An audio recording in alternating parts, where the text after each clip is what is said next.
Yes, sir. Weight is 6 ton. Okay. Gin Yeah, tackle in advance. 1 minute. I'll just go on the board for Okay. a minute. So, yeah, then you will be better off. हो सकता है किसी और का भी doubt हो थोड़ा सा.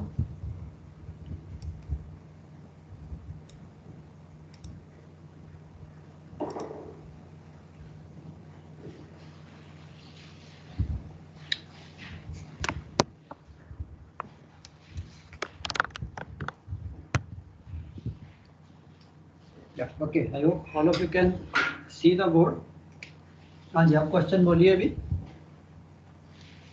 Sir, a 6 ton weight is to be lifted using a gin tackle to advantage. Okay, weight 6 ton and your tackle is gym tackle. Okay. Gin tackle is in advantage. If Okay. there is a lead block on the masthead, Okay. find the effort required. Okay. Okay. After Nice. that, Yeah. Okay. Effort required. Then what else? efficiency of the system, minimum size of polypropylene rope to be used, and Okay. friction to be assumed as 8% load per sheet. Okay. Okay. Understood. So your safety factor as it is 6. Now dear, this is very simple.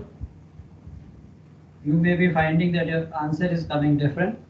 Now we imagine this is your mast and we have a crane or a derrick, whatever you can assume. Now here we have a, what you are using a gin tackle, isn't it? So gin tackle to advantage. So gin tackle means, थोड़ा सा मैं इसको enlarge करके दिखाता हूँ.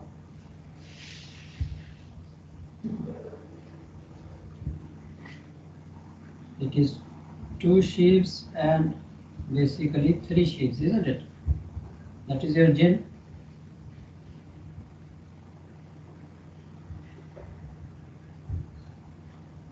And this is the weight we are going to lift. Now here he says it is rigged to advantage, isn't it? That means the hauling part is going up. And then rest of the rigging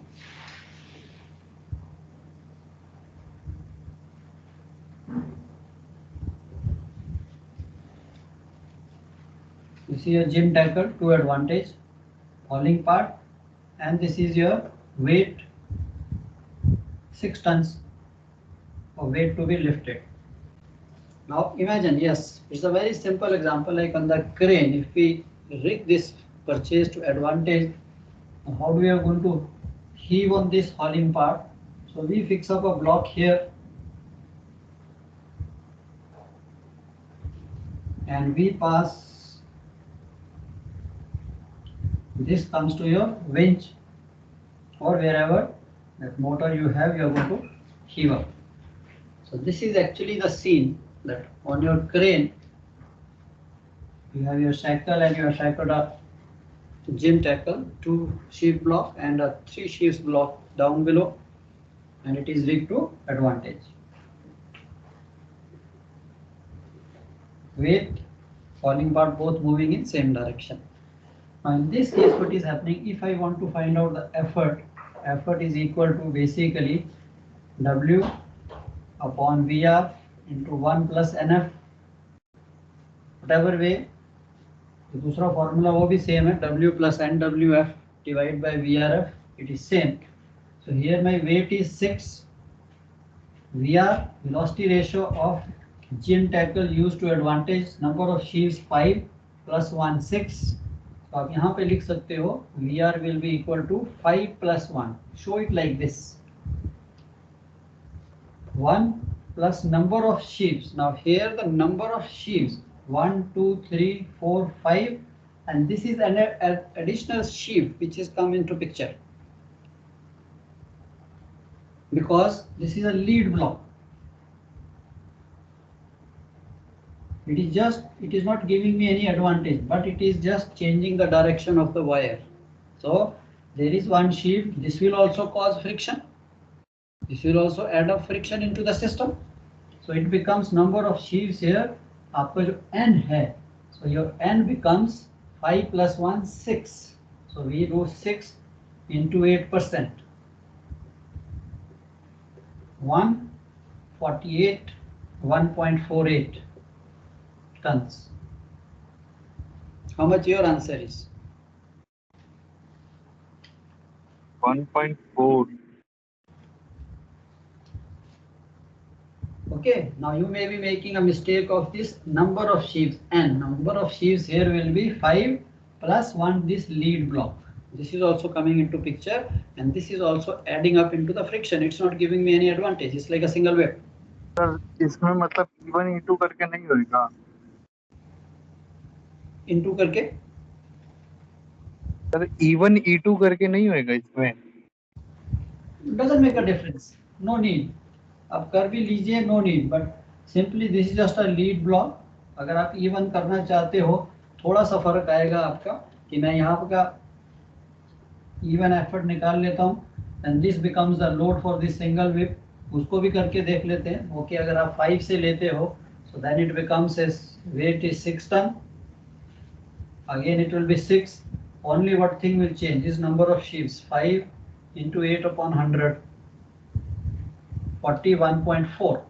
So that's why you are getting 1.4. Now E1 is coming 1.4. Now this becomes the load for this.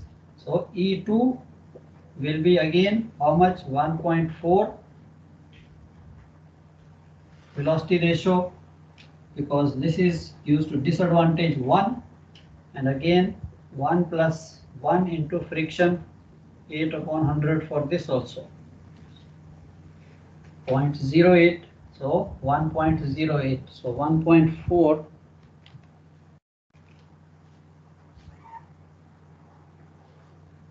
1.4 multiplied by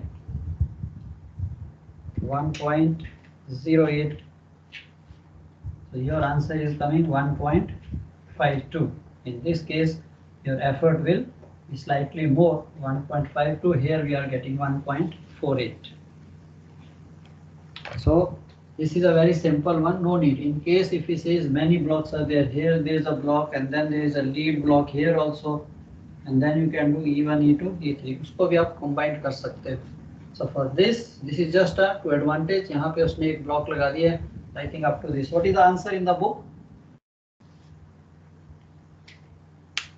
Yes sir. What is the answer in the book?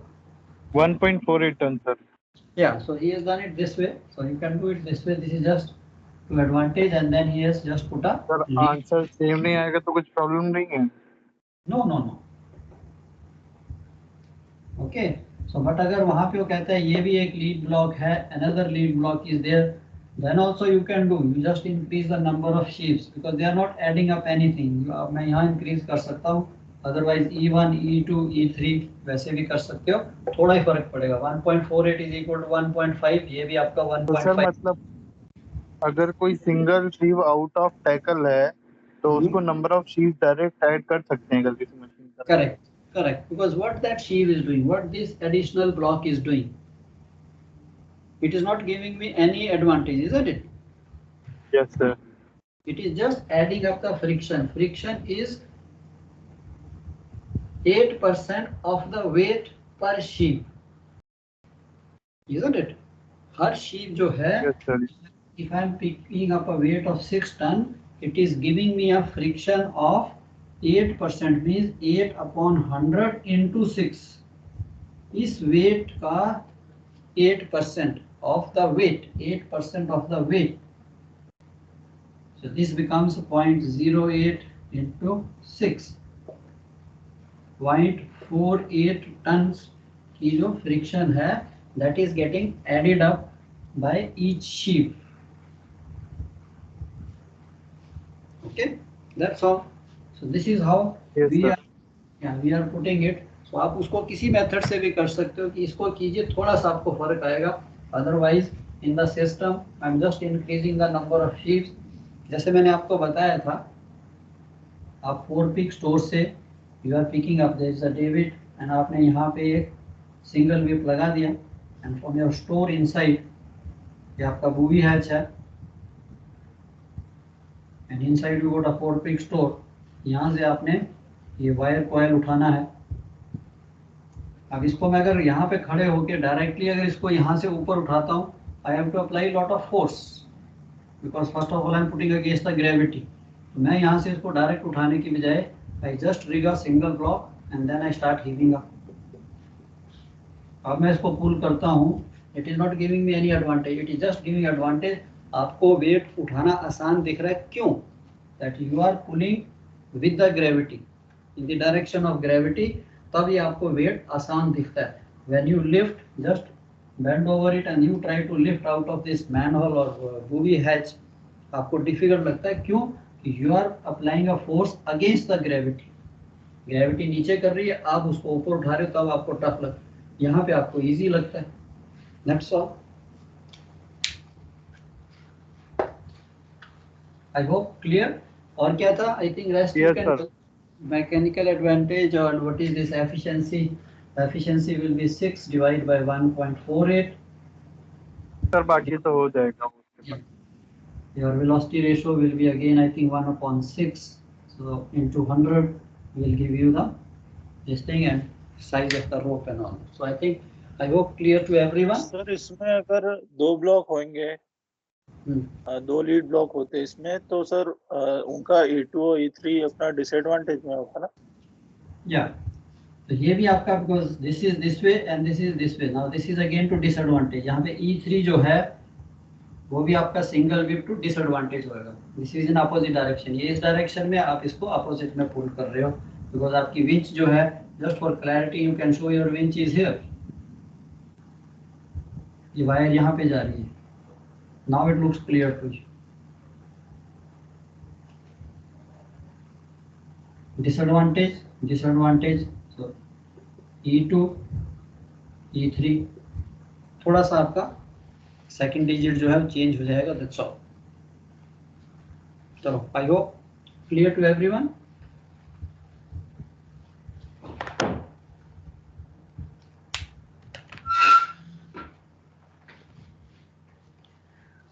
चलो, we continue with the other one what we were doing.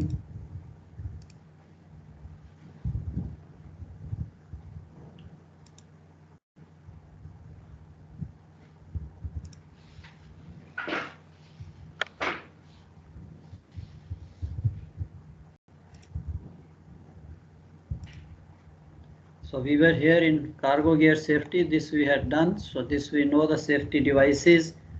Before I put anybody on the safety or on the cargo gear on crane or David, I must make sure that this safety block. Chain block भी cargo gear में आएगा ना? हाँ जी. Chain block भी cargo gear में आएगा ना? No. Chain block normally is not taken into the cargo gear because chain block is something portable we use, isn't it? Portable, yes. Yeah. So these are, of course, chain block is one of the lifting appliances. Like in the engine room and all, they use it for lifting. They got the bigger chain blocks to take your, various pumps, liners, pistons, and all that. So they do it, but that's a portable device. The lifting appliances, it is lifting appliances, but whereas now if you see, yes, अगर आप chain block को भी देखिए तो chain block भी tested आता है, उसका भी certificate रहता है. There has to be a certificate of the chain block that yes, that it is supposed to be lifting 2-ton chain block or 3-ton or 4-ton. हाँ, अब आप कहोगे कि उसकी regular जो है testing जो है, regular testing again because it is not a fixed appliance. So उसकी जो testing है, until unless it goes, if there is a damage, normally we don't repair. So हम क्या करते हैं? If it is damaged, if it is not working, we throw it and ask for the new one, isn't it? तो वहाँ पे वो simple. Crane या Derek को तो हम थ्रो नहीं कर सकते कि अच्छा भी एक्सीडेंट हुआ तो उसको काट के निकाल के फेंक दो. So this is what we are doing. Lifting appliances means all stationary, mobile, or what we call handling appliances, including the permanent attachments such as cranes, derrick, shore-based power-operated ramps used on shore or on board for suspending, raising, or lowering cargo or moving them from one position to another. So this is your lifting appliances where it is concerned. Now we have seen loose gear, of course उसके साथ जो attach है, that also we know. अब lifting gear की जो examination है, inspection है, why? Because anything can happen, because safety of life, men are involved, we are using this loading discharging cargo, so nobody wants to take a risk. So the regulatory bodies, they say no, it must be inspected, it should be in good condition at all times before it is being put in use. So now it comes, if you see the lifting appliances, we have seen cargo gear भी है हमारे पास, lifeboat davits भी है, life saving appliances वो भी हम lifting appliances में ही consider करते हैं, but उनकी जो examination है, उनका जो inspection है, that is governed by different rules. So lifting appliances are examined in accordance with two main legal frameworks depending on the type of equipment. Ships, cranes, engine room cranes, lifting equipment examined in according to the merchant shipping regulations, flag state requirements, International Labour Organization convention where it applies. So ये जो है हमारे ये lifting appliances हैं, they all come under government bodies की इनको आपने कैसे करना है. Whereas if you see the ship mounted life saving appliances are examined in accordance with SOLAS. Again international IMO LSA code and flag state requirements, वहाँ पे आपका class surveyor जो भी है, whosoever is authorized, they make sure that these things are under this SOLAS.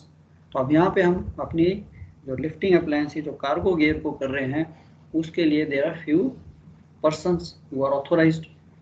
तो उनकी definition है यार, what is competent person.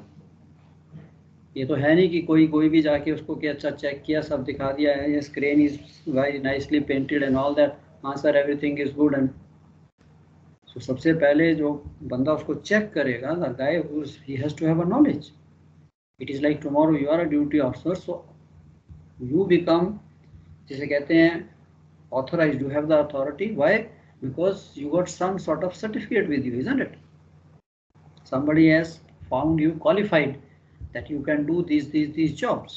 So same way, a competent person is a person who is belonging to an establishment in India or anywhere in the world. It's like a government body approved by the chief inspector for the purpose of testing. So government body जो है, government के जो organizations हैं जो इस चीज़ को handle करते हैं, they appoint, or the chief inspector जो है, he appoints a competent person after seeing his qualification, experience and all that. यहाँ भी इसने किस फील्ड में इंजीनियरिंग की है, इसको मेटल की कितनी नॉलेज है, इसको ऑल दिस नॉलेज. जैसे आपकी नॉलेज अभी टेस्ट हो रही है, एमएमडी टेस्ट करेगी कि हाँ भाई आपको आता भी है कुछ कि नहीं आता, what all you know, how will you do this, how will you do that. तो आपने भी पढ़ाई की है. Same way the competent person is who has the knowledge of again this metallurgy, annealing, and then they know कि lifting appliances, उनको सब पता होना चाहिए कि उसकी सेफ वर्किंग लोड क्या है, उसका all this testing of these things. So they are authorized, they have been appointed by the government, so they come and they have the authority. Yes, it's like जैसे हमारे DG shipping surveyors, and they have the authority to check you, to pass you, to fail you. So similarly, these competent persons again are the government bodies appointed people, and they come and they check.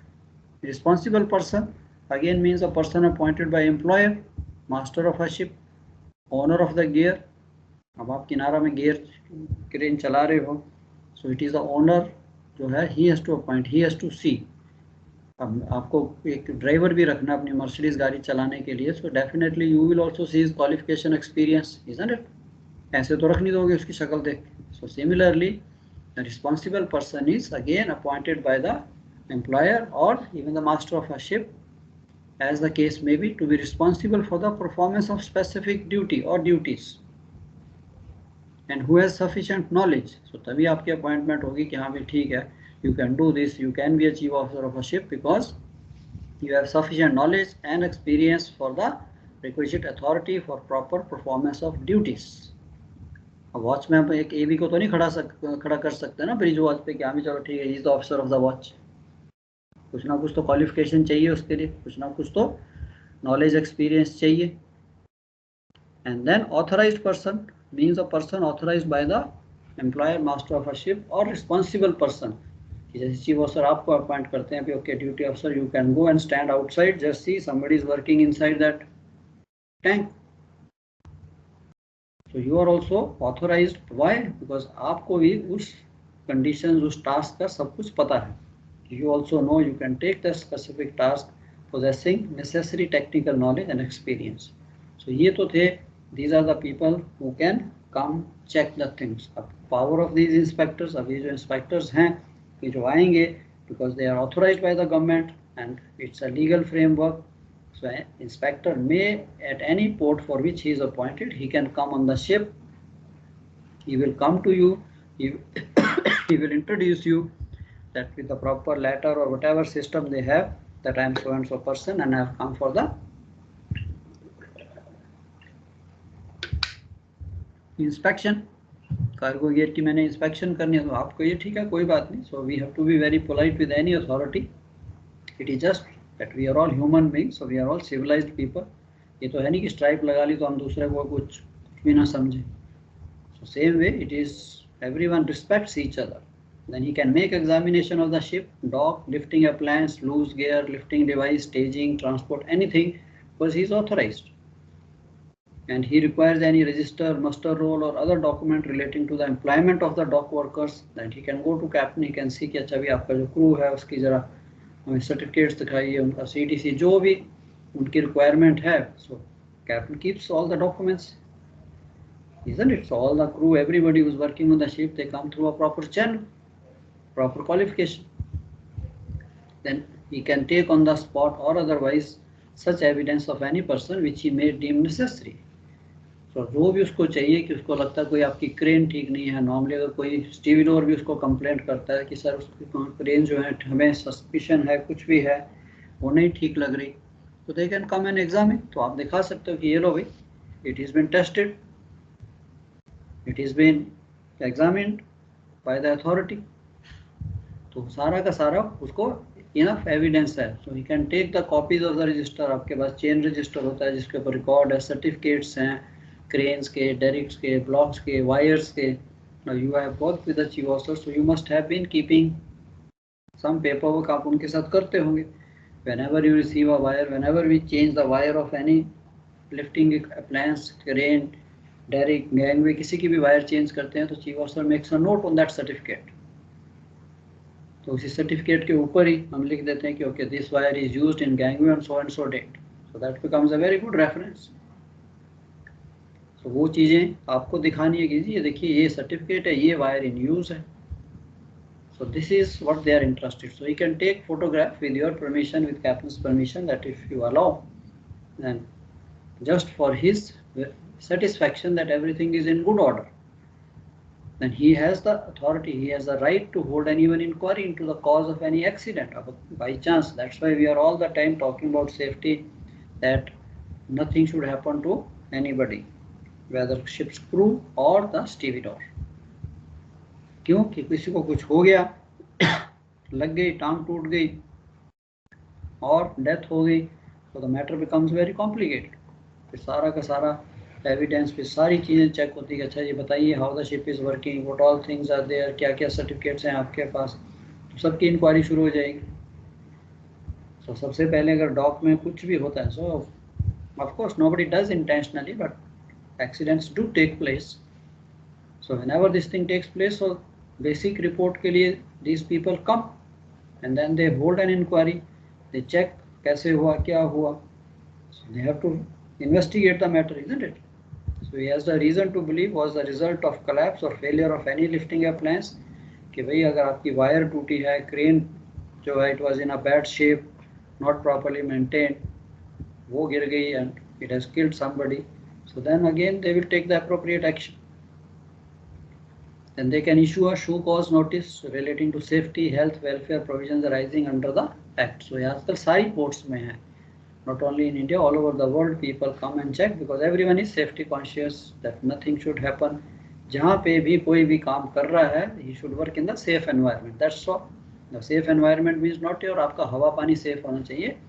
Whichever gear he is using, जिस machine पे भी आप काम करा रहे हो उससे, it's very simple. Like in very simple language, if you hire somebody at home for construction of your house, now you have to make sure these people are working in the safe conditions. वैसे तो आपकी सुनते भी नहीं है, चप्पल में आके काम करेंगे, इजंट इट। कहीं पे भी एक लकड़ी की लैडर लगा के चढ़ जाएंगे without any safety line, without anything and all that. But खुदा ना खास्ता if that person falls and dies, तो पुलिस तो आपको भी बुला लेगी, भी आप आ जाइए, because you have employed him. आपने क्यों नहीं ध्यान दिया सेफ्टी, क्यों उसको इतना ऊपर चढ़ाया? अब वहाँ पे आप कहो ये नहीं जी वो नहीं सुन रहा था, तो nobody is going to bother. The same thing is on the ship कि आप ड्यूटी ऑफिसर हो, यू हैव टू। इसीलिए हम कहते हैं ना कि what you are taking rounds on deck, log book में भी आप लिखते होगे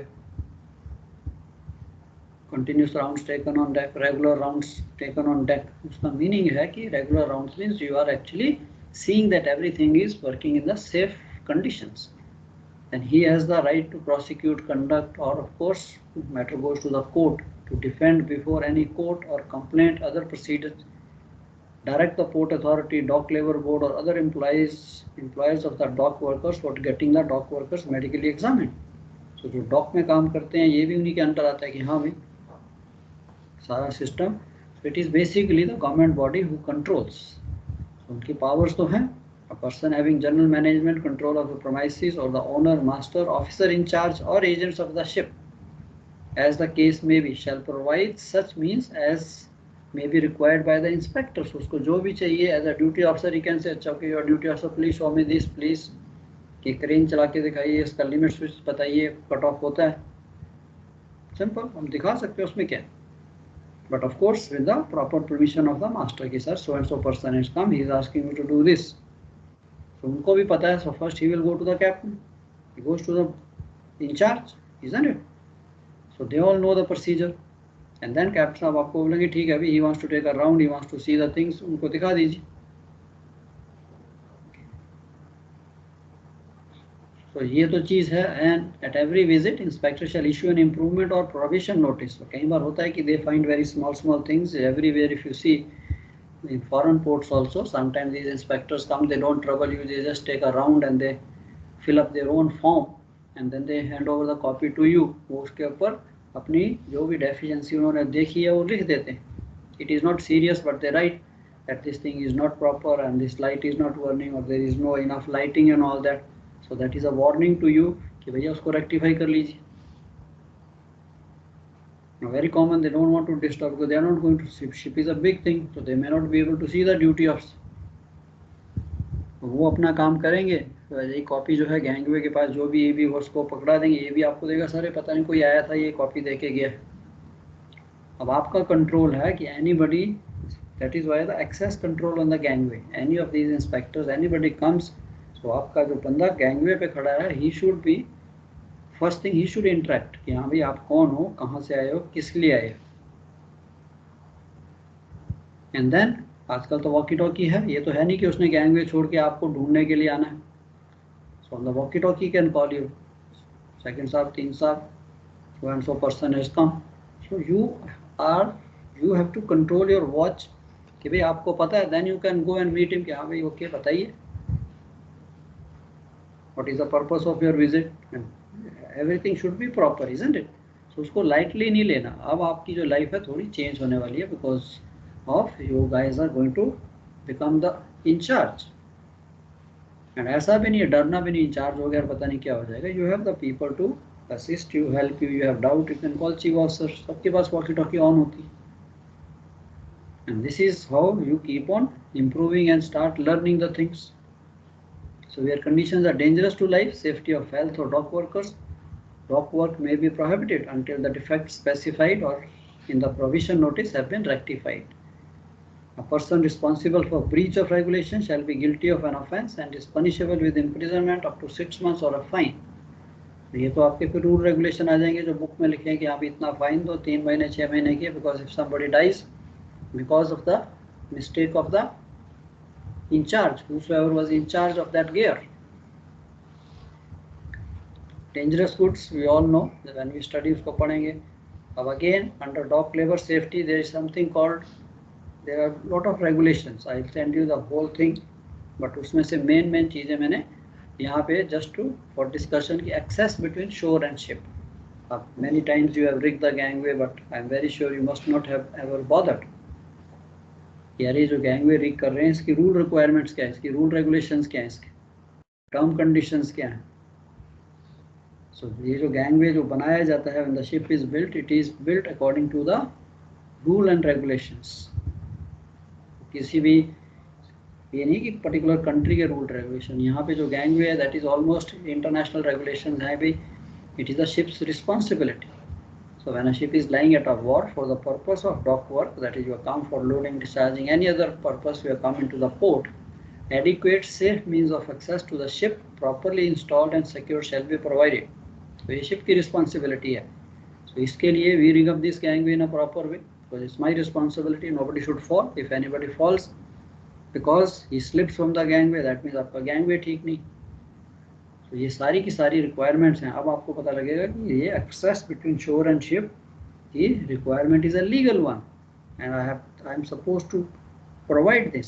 safe mean shall be as follows, where practicable ship's accommodation ladder gangway and उसकी स्पेसिफिकेशन है not less than 55 centimetres wide. जो स्टेप्स हैं उसके कम से कम 55 सेंटीमीटर्स वाइड होने चाहिए एंड एडिक्वेट डेप्थ। ये भी नहीं है कि छोटे से आपने स्टेप बना दिए, पाँव रखा ही नहीं जाता, ओनली आपका forward portion of the feet comes on the this thing, no. तो एटलीस्ट इतना डीप होना चाहिए ताकि बंदे का पूरा पाँव स्टेप के ऊपर आ सके एंड नॉन स्किड सरफेस होना चाहिए, प्रॉपरली सिक्योर्ड। ये नहीं कि गैंगवे लगा दिया और वो झूम रहा है, शिप लिस्ट हो रहा है या कुछ भी हो रहा है, आगे पीछे जा रहा है, no. So it should be properly secured and securely fenced. ये भी नहीं है कि खाली लैडर लगा दी है without these man ropes, without stanchions and all that. So this is again is very clearly written. That's why we rig up the gangway in that way. Throughout its length on each side to a clear height of 1 meter by means of upper and lower rails, ropes, what we call man ropes. यहाँ भी चलो stanchion लेके आओ, man rope लगाओ. Now what we are doing is again that anybody who is coming going from the ship, there should not be any danger. He should be properly able to go. And it should be made or it should be constructed of suitable material and maintained in good condition.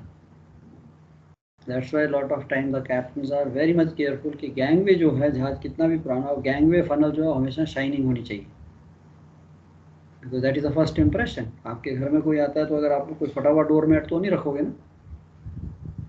So always keep a very nice, जो आपका main door है वो भी बहुत बड़ा बना के रखोगे, that is a welcoming. So same way the gangway is the first impression when people come. Gangway is rusted है, टूटा हुआ, तो if I am coming I'll say यार gangway जी जहाज का है, that means फिर इन्वेस्टिगेशन शुरू हो जाएगी, देखते हैं कितनी सेफ कंडीशंस है यहाँ पे। And it should be fitted with platform on either end. So ये कई बार क्वेश्चन भी आ सकता है as per the dock labour safety or as per the dock labour regulations, what is the terms and conditions or means of access to the ship. उस पर आप ये सब लिख सकते हो। It should be fitted with platform at either end of the ladder. आपने देखा होगा एक ऊपर प्लेटफॉर्म होता है, एक नीचे होता है। And it should be properly resting, angle maintain not exceeding 40 degrees to the horizontal. तो ये तो पॉसिबल नहीं है, आजकल बड़े जहाज हैं, शिप का फ्री बोर्ड ज़्यादा है तो sometime the angle goes more than 40 degree.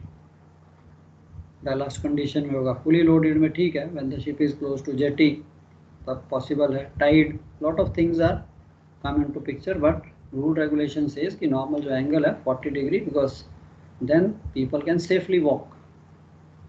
Whenever there is a danger of dock workers falling between the ship and shore, safety net. अब आपने समझा होगा कि चीफ ऑफिसर आपको बोलते हैं, ड्यूटी ऑफिसर कल को आपको कि अपने गैंगवे लगाना है, मैन रोप भी अच्छी होनी चाहिए, साफ होनी चाहिए एंड सेफ्टी नेट भी होना चाहिए। Why? It's a protection. But by chance if anybody slips, so he should go into the net, he should not fall on the jetty and die. So access to the ship shall not be within the swinging radius of the load. ये भी आपने देखना है कि ये नहीं कि जहाँ गैंगवे लगा दिया मिडशिप में और उधर से गैंट्री भी कार्गो डिस्चार्ज कर रही है, नॉट अलाउड। कई बार ऐसा है, उस गैंगवे को बंद कर दीजिए। We can ask the port, भैया हमें दूसरा पोर्टेबल गैंगवे बता दे दीजिए, they will charge money, never mind. Money time you must have scene.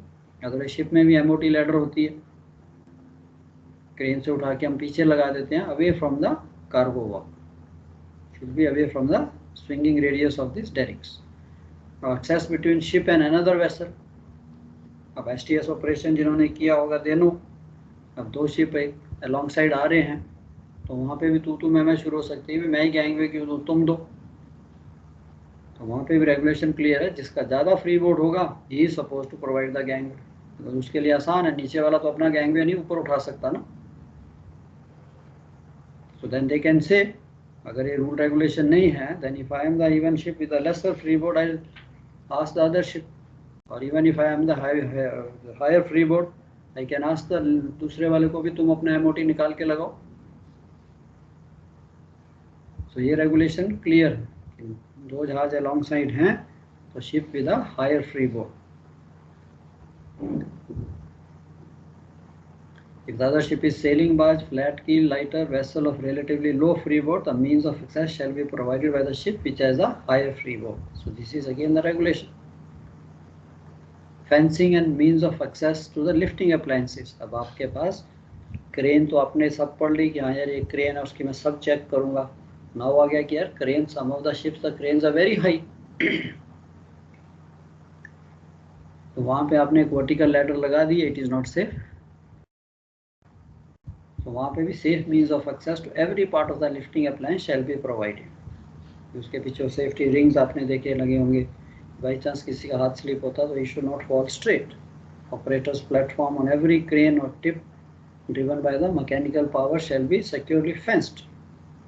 तो कई बार तो है कि बहुत हायर अप है, ऑफ कोर्स जैसे बल्क कैरियर्स में आपने देखा ऑस्ट्रेलियन लैडर्स, पहले तो वर्टिकल लैडर्स होती थी, but the ship was going to Australia and all, so they don't want this one straight ladder into the hold, so वहाँ का रेगुलेशन है यस लैडर होगी, फिर एक स्लांटिंग लैडर, फिर प्लेटफॉर्म, फिर आप छोटी सी वो बना सकते हो, फिर आगे दूसरी slanting ladder. so this is basically all for the safety. Sides of ladder shall extend to reasonable distance beyond the platform or suitable, so ये भी चीज़ें हम चेक करेंगे। fencing around the hatchways,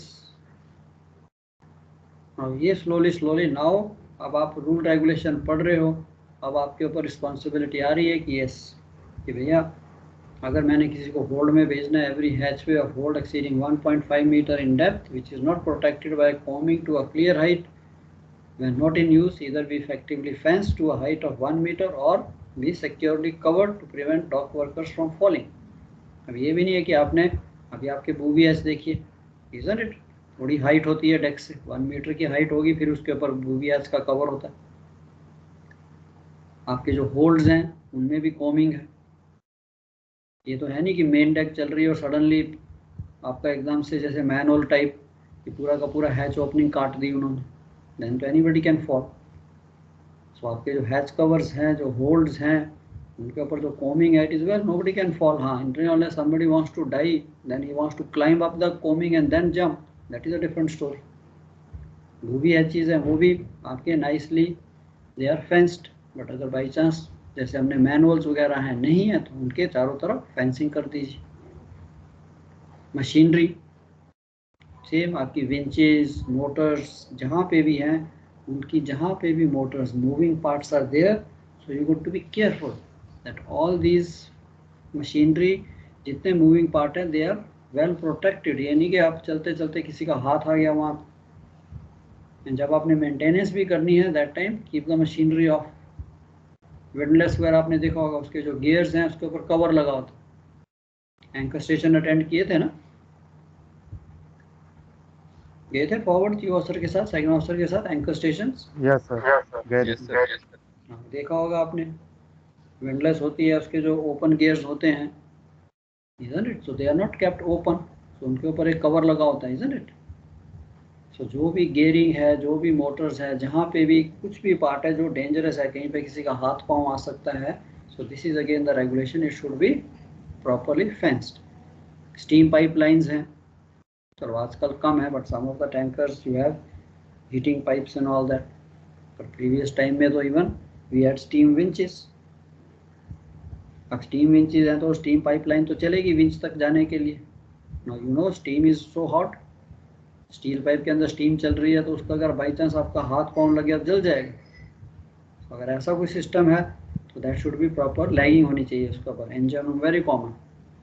If you have been to engine room, you must have seen जहाँ पे उनके oil pipeline है, जहाँ पे the very hot oil is going, और स्टीम पाइप्स सारे उनके सब के ऊपर लैगिंग लगी होती है. सो दैट, तो ये नहीं है कि रूल रेगुलेशन डेक के लिए ही, it is for the full ship. Fencing of dangerous parts of machinery shall not be removed while the machinery is in motion. So ये देखो उसमें कितनी उन्होंने डिटेल में लिखा हुआ है. फिर वो आपको पकड़ेंगे भी, देखो ये लिखा हुआ था तो आपने ऐसा क्यों नहीं किया, शॉर्टकट क्यों किया. Machinery parts shall be cleaned when the machine is stopped. Very common, आपने एबी को बिठा दिया या फिटर्स को बिठा दिया कि हाँ इसको ये करो, और मशीन चल रही थी, हाँ सर मैं कर दूंगा. वो तो आपको बोलेंगे सर कुछ नहीं होता. बिजली वाले आते हैं, सर रहने दो, पावर नहीं चाहिए, मेन पावर ऑफ करने की जरूरत नहीं, मैं चेंज कर दूंगा. एंड फिर वो हंसता हुआ नजर आता है. तो वहां पे आपने पोलाइटली कि नो भाई, no, if you are not touching anything put the main power off. If you are doing anything, any machine, windlass, winches, very common, you do the greasing. अब ये तो है नहीं कि उसको, उसका जो लीवर है उसको बांध के कि हाँ चलने दो, हाँ सर बहुत अच्छी ग्रीसिंग होगी. नो, बाई चांस उसका हाथ या कुछ बॉयलर शूट आया तो पहला क्वेश्चन आपको पूछा जाएगा. कंस्ट्रक्शन मेंटेनेंस, स्टेजिंग, इसके भी रेगुलेशन है. I think you all have been doing staging, आपने देखी है. उसमें there is nothing much, it is all written here. But whatever you are doing, की स्टेजिंग है उसकी inspection. Chief officer when he gives the job, he inspects that stage, ropes, before you put anybody, because it's a very risky job. You are putting a life on those stages, painting your bridge front, painting funnels, painting ship side. We do rig the stages and all that. So जो आपकी stages हैं, wooden stages हैं, उसकी condition क्या है, rope की क्या condition है, तो planks हैं, what we call the stages, और सारी की सारी should be carefully examined. Sometimes you may be deputed, you may be made in charge. Dry dock में common है, कहीं कहीं हम काम करते हैं. तो मैं ये नहीं कहता कि you go against the crew and all that. ठीक है, दे आर ऑल्सो एक्सपीरियंस, वो भी वैसे ही बोल देंगे. जिसने भी जाना वो पहले ही बोलेगा नहीं सर ये रोप ठीक नहीं है, इसको नई रोप चाहिए मेरे को. Is right. सो आपने भी देखना है जो रोप्स यूज हो रही है, हीविंग लाइन, जो भी पार्ट यूज हो रहा है, दैट इज, इतनी knowledge I think everybody has. यार कुछ खराब दिख रही है या टूटने का डर है, नहीं लगा लीजिए. So this is regarding your all this staging, access, ropes. Again देखो कितना चलेगा, fiber rope shall not pass over sharp edges. आपने तो लगा दिया कि यहाँ जी रेलिंग की बजाय वहाँ पे स्टील प्लेट के ऊपर से आपने रोप को बांध दिया, चांसेस आर देयर वो कट जाएगी. Work on stages, not more than 2 men. When dock workers employed on staging more than 2.5 meters high, they shall be protected by safety belts. By chance off hand कोई आपको पूछ भी सकता है what is the height. 2.5 metre से ऊपर अगर किसी को भी आप स्टेज या कहीं भेजते हो, सेफ्टी बेल्ट.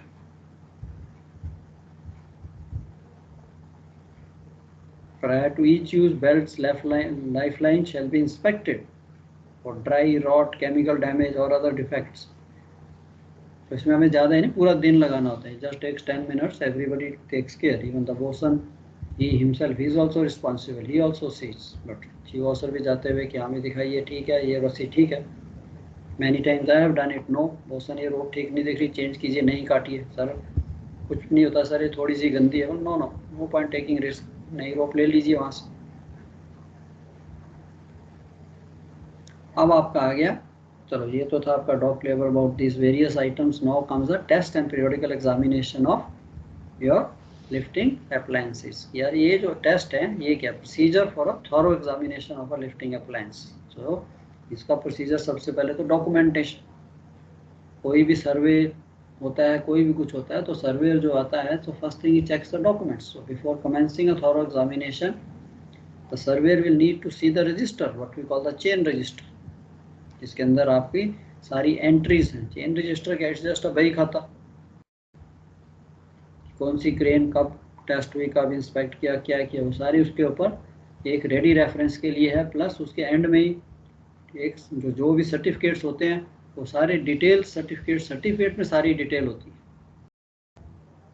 चेन रजिस्टर के जो आपके सेक्शंस हैं, पार्ट 1, पार्ट 2, पार्ट 3, उनमें तो एक बेसिकली लाइक का विंडो बनी है जिसके ऊपर वो सिग्नेचर करेगा, डेट लिखेगा, बट उसने टोटल आपका इस क्रेन के साथ क्या किया है, कितने एंगल पे कितना लोड है, वो एक सेपरेट सर्टिफिकेट इशू होगा। उसका भी फॉर्मेट स्टैंडर्ड है, ये आइटम्स में होनी चाहिए।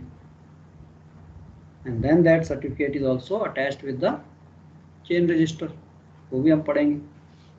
तो पहले तो documentation, check existing certificates for appliances, ropes, loose gear. So कल आप थर्ड ऑफिसर बनने वाले हो, जो भी आपके पास जो भी इक्विपमेंट आपके अंडर है, तो उन सारी चीज़ों की आपने ये चीज़ देख के रखनी है कि यार लाइफ बोट है, लाइफ राफ्ट है, उसका सर्टिफिकेट्स कैप्टन साहब के पास होते हैं।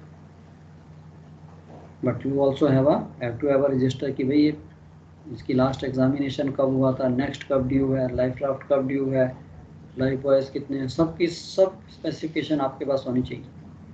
Then you will look at the survey history, कुछ पेंडिंग तो नहीं है। Check if there is any recurring problems, that will be necessary to see any maintenance service records।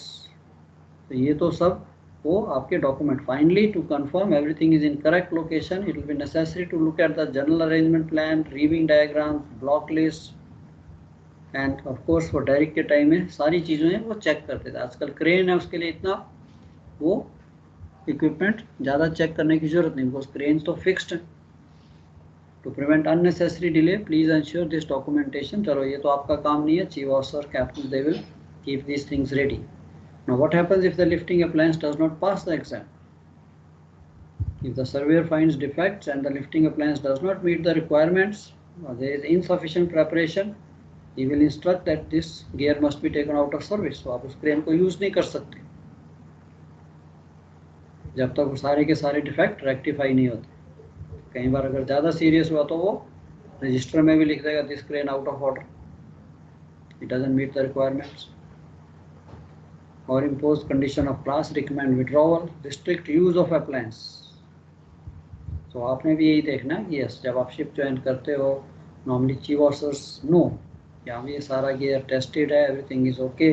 ये तो नहीं है किसी गियर में उन्होंने मना किया कि ये crane not to be used. वैसे तो उसके ऊपर कुछ ना कुछ लिख देंगे, पीपल विल टेल यू कि हाँ this crane is in a damage condition, we are not using it. अब ये जो टेस्ट एंड पीरियोडिकल एग्जामिनेशन है, how often it is to be done, when it is to be done. तो सबसे पहले तो yes, before being taken into use for the first time, जैसे ही आपका शिप बनता है या एक क्रेन को इंस्टॉल किया जाता है, whenever any new thing is brought, that time before you start using it has to be tested, or if it has undergone any alteration, any damage, कोई रिपेयर की है। अब शिप तो शिप है, when it is using that crane, ये जरूरी नहीं है कि डैमेज ही हो, but possibility is there. Sometime कुछ एक्सीडेंट हो जाता है या क्रेन डैमेज हो जाती है, कुछ भी हो सकता है, उसको हम रिपेयर करते हैं। तो ये नहीं कि चुपचाप से रिपेयर किया और फिर वापस उसको यूज़ करना शुरू कर दो, no.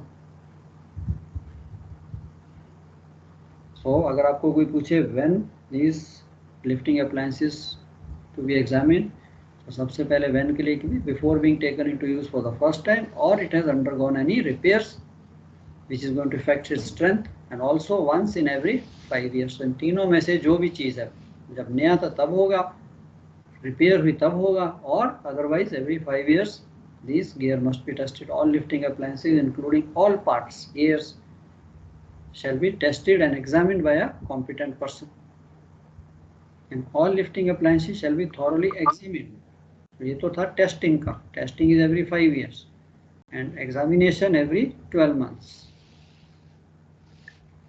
So previously even as a chief officer they were authorized कि yes, chief officer is competent enough, he can do a thorough examination and make an entry, but अब no, now you have to have the surveyor, competent person, जो आके उसकी check करेगा कि हाँ भाई ये सब ठीक है कि नहीं।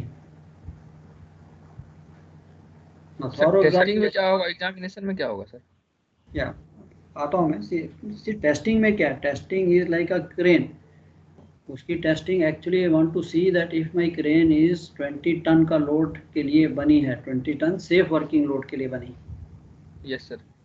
then it has to be tested. Tested means it will be tested for say 20 ton plus 25% extra, means 25 ton. So they will try to lift a load of 25 ton and then they will move the whole crane port to starboard up and down with 25 ton load, and then they will see that this crane is yes sir. picking up the load and not making any noise. चूचा तो नहीं कर रही कहीं से. Sometimes it is possible. Crane पुरानी है, नहीं हुई, अंदर प्रेशर, उसका हाइड्रोलिक प्रेशर ही नहीं बन रहा उतना. 25 टन कह रहे हो, 18 टन के बाद ही उठाती नहीं है वेट. जैसे ही आप उठाते हो नो बाईपास हो जाता है. तो ये तो हमारे लिए भी अच्छा है. तो इसका वी विल सी, इसका अगेन टेस्टिंग करते. There are two types of test. Testing के लिए देयर आर टू थिंग्स.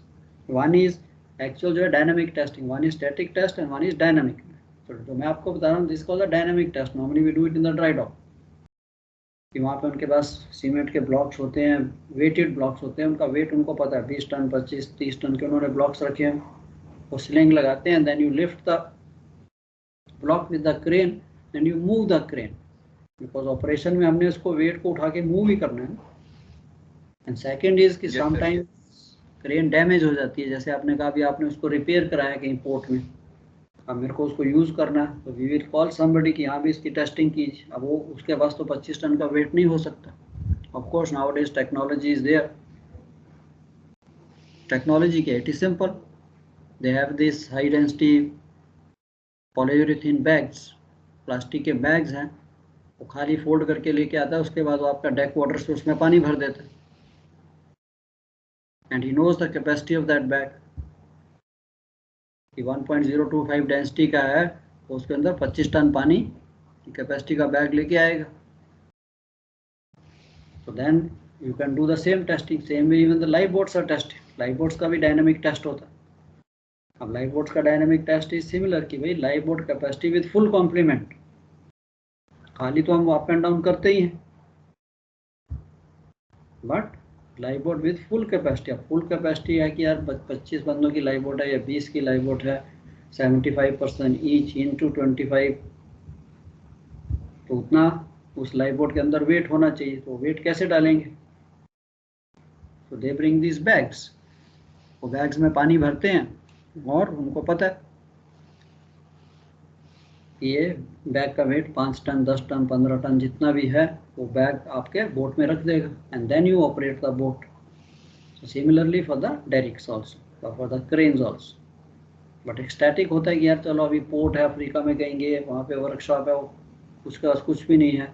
वो कहेगा सर हमारे पास तो मीटर है, डायनोमीटर कहते हैं जिससे, स्प्रिंग बैलेंस. लेबॉर्ट्री में देखा होगा आपने, फिजिक्स की लैब में नहीं, स्प्रिंग बैलेंस किनारों में भी यूज़ होता है. तो वो थोड़ा सॉलिड होता है, तो उसको एक आप सॉलिड पॉइंट पे अपनी स्लिंग से बांध देते हो एंड देन आप हुक के साथ, so you also try to lift the, but that is static. भी आपने जो ब्लॉक है उसको एक ही आई पे बांध के रखा हुआ है. You cannot move the crane, but at least कुछ ना कुछ होने से तो बेटर है कि चल यार अब मैंने क्रेन को इसको टेस्ट किया है, ये इतना लोड उठा रही है कि नहीं. मीटर पे आपको इंडिकेशन आ जाएगी. सो this is how the testing of the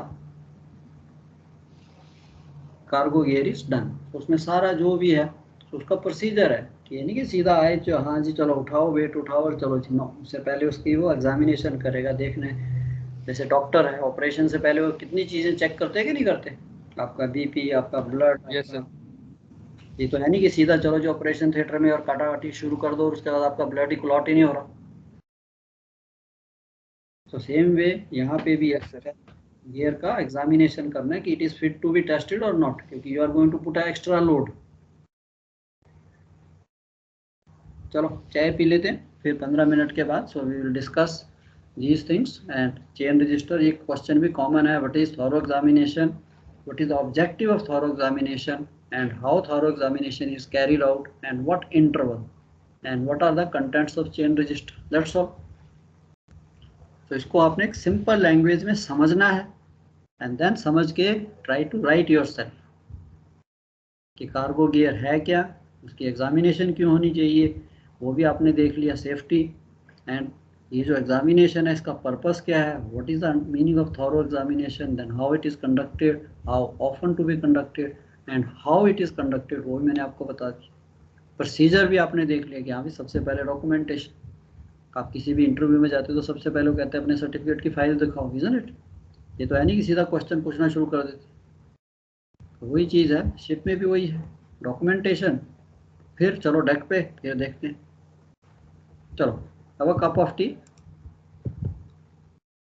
15 minute में मिलते हैं। Yes sir, yes sir, thank you. Yeah 11:30 ठीक है, 11:30। Thank you sir. Yeah okay,